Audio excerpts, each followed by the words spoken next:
Mapagpalang araw sa iyo. Ngayon, ituturo ko sa iyo kung paano mag-download ng music, video, or audio files from YouTube. Step 1. Mag-install ka ng app. Ang pangalan ng app ay Tube Video Downloader Master from Etsify Studio. Step 2. Buksan mo ang app. Step 3. Upang malaman mo kung paano mag-download gamit ang app, pindutin ang How to Download at ipapakita sa iyo ng app ang mga procedures kung papaano ang gagawin. Sundan mo lang ang procedures. Ang YouTube, Facebook, Instagram, TikTok, Twitter, Dailymotion, Vimeo at Pinterest ay supported ng app kaya pwede tayong makapag-download galing sa kanilang sites. Step 4. Mag-download tayo ng music galing sa YouTube gamit ang link.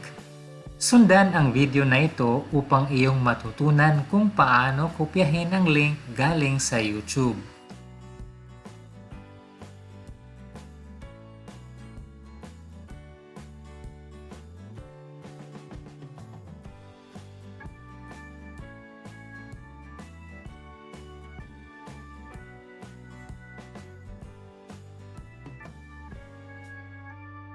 Step 5. I-paste ang link na kinopya mo galing sa YouTube, then click Get Videos.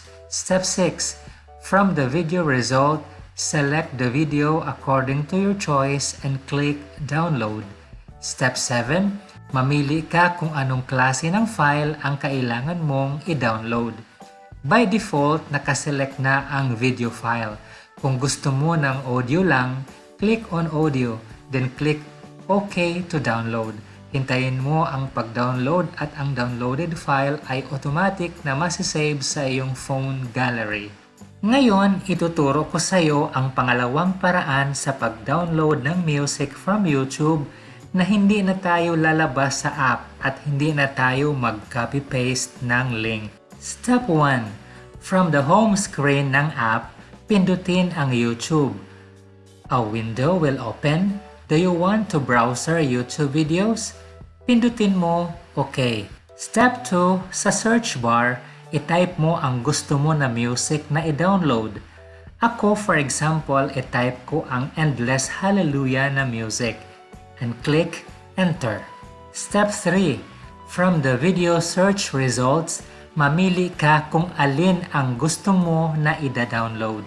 Step 4. Sa pinili mong music, i-click ang download button sa ibaba. Step 5. Dahil libre lang ang paggamit natin ng app sa pag-download, manonood muna tayo ng ads. Pagkatapos panoorin ang ads, the download window will open. Mamimili ka kung video or audio ang need mo na i-download. Step 6. Kapag natapos na ang pag-download, makikita mo agad sa app ang download path kung saan banda sa storage ng phone mo nakasave ang downloaded file. Step 7. Finally, you can play your downloaded music and enjoy listening. I hope you already have subscribed to this channel para ma-update ka sa mga bagong uploads in the coming days. God bless you 24/7.